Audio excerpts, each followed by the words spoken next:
Portimão sits on the western bank of the Algarve River and marks the spot where the central Algarve ends and the western Algarve begins. Thanks to its natural harbour, the city has a strong economic past. It was already being used as a trading post as far back as 550 BC, when local products such as figs, oil, wine and fish were exported. Its river grants access to what was once the capital city of the Algarvian kingdom, the wealthy city of Silvus. Because of its strategic position, Portimão was constantly under attack by pirates and privateers. During the 15th century, two forts were built to protect it from these attacks: São João Fort on the east side of the estuary and Santa Catarina Fort on the west side. Both have been renovated over the years. São João Fort is now a private residence in Ferragudo, and the Santa Catarina Fort in Praia da Rocha is open to the public. Unfortunately, the Great Earthquake of 1755, along with the 10-metre waves it caused, wreaked havoc with the city. Much of Portimão's original architecture was damaged or completely destroyed, taking with it much of the city's original charm. It is now dominated by designs from the late 19th and early 20th centuries, everything else having been rebuilt or extensively repaired. What Portimão lacks in beauty, it makes up for in convenience. It has an excellent transport system, making it a good place to base yourself whilst exploring the Algarve. It's also great for shopping, with several large hypermarkets and 2 retail parks, as well as the Rua das Lojas, or Shop Street, a street lined with everything from cakes and crafts to clothes and shoes.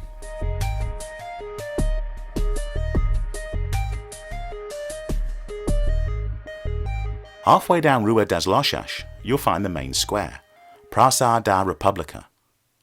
The giant Jesuit college church stands on one side of the square. It's the largest church building in the whole of the Algarve and was originally built between 1660 and 1707, but needed repairs after the earthquake. To its left, there's an art gallery and museum dedicated to Diego Gonçalves, the Algarvian nobleman who founded the church with the huge fortune he amassed in India. At one end of the Praça da República, a children's play area has been constructed. At the opposite end, up a small street to the left, is the Nossa Senhora de Conceição, the Church of Our Lady of Conception. The church was originally built in the 16th century, but was completely rebuilt after 1755. The Rua das Lojas opens out onto another square, the Praça 1 de Maio. On the far side stands the 18th century palace of the Viscounts of Biva, now home to the Municipal Council of Portimão. Up a side street leading off the Rua das Lojas is Tempo, a recently renovated theatre that has different events all year round. In front of the theatre is a small park, Largo 1 de Dezembro. It's famous for its blue tile paintings, which you can see on the backs of its benches. Follow the road from here to the Manuel Teixeira Gomes Square, a beautiful square right on the riverfront.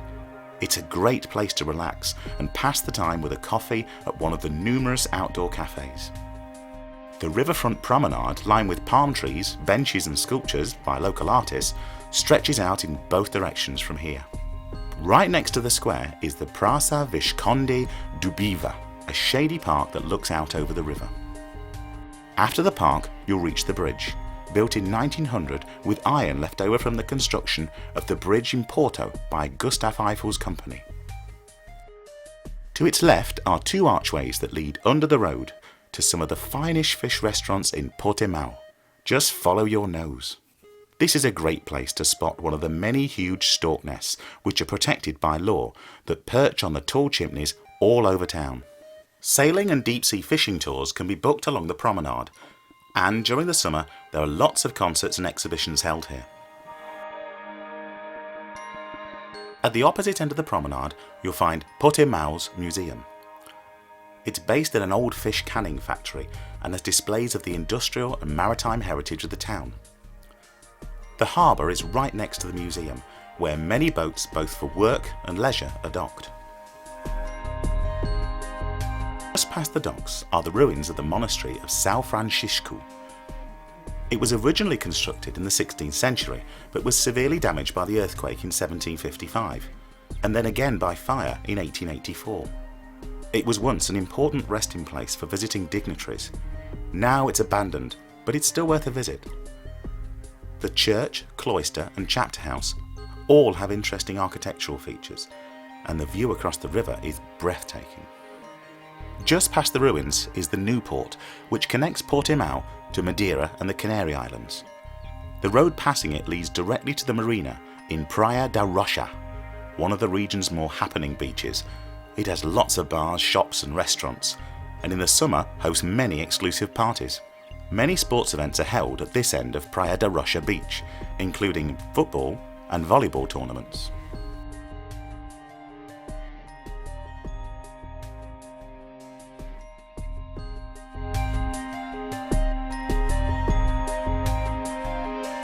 Across the road from the marina is the Santa Catarina fort. The cafe inside is a good place to enjoy the magnificent views over the river and beaches. It has a very active nightlife and perhaps the most famous beach in the Algarve. It's great for sports and entertainment, but doesn't have much to offer culturally. The Tomás Cabrera Avenue runs for about 2 kilometers along the cliff top above the main beach. It's lined with bars, restaurants, nightclubs and shops, and is the liveliest place to be at night.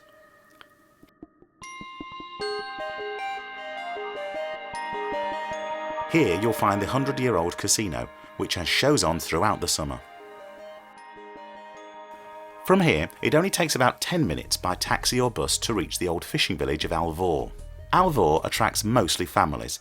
It has some excellent restaurants and bars, and its beaches are stunning. Buses and taxis will drop you off at the same point, the big roundabout near the entrance to the village. A walk up the hill will bring you to the main square, the old part of the town. It's surrounded by cafes and souvenir shops, and on summer evenings there is often live music. The small chapel in the left corner is in fact a chapel of rest. It gives the people of the village a chance to say their goodbyes to friends and loved ones. The chapel door is left open when it's not in use. The road to the right of the square will lead you to Igreja Matriz, Alvor's 16th century parish church. The church is still in use for Sunday Mass, and there are many weddings performed here for both locals and foreigners wishing to marry in Portugal. The tower offers great views over the Alvor estuary.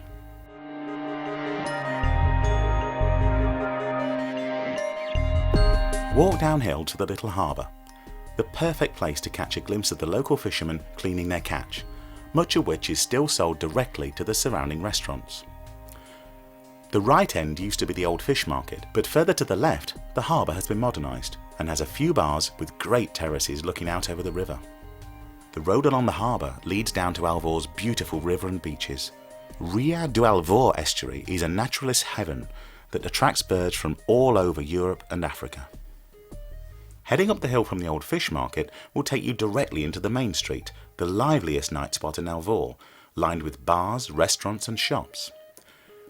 The top of the hill is a fantastic viewpoint for watching the sunset over the river.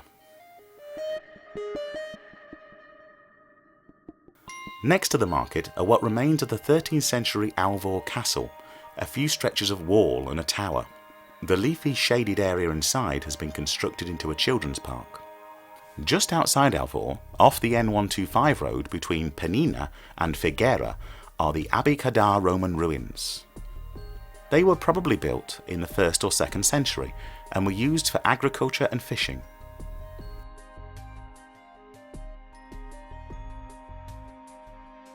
The ruins are unknown to most tourists that visit this region, and even most of the locals, which means you'll probably have them all to yourself.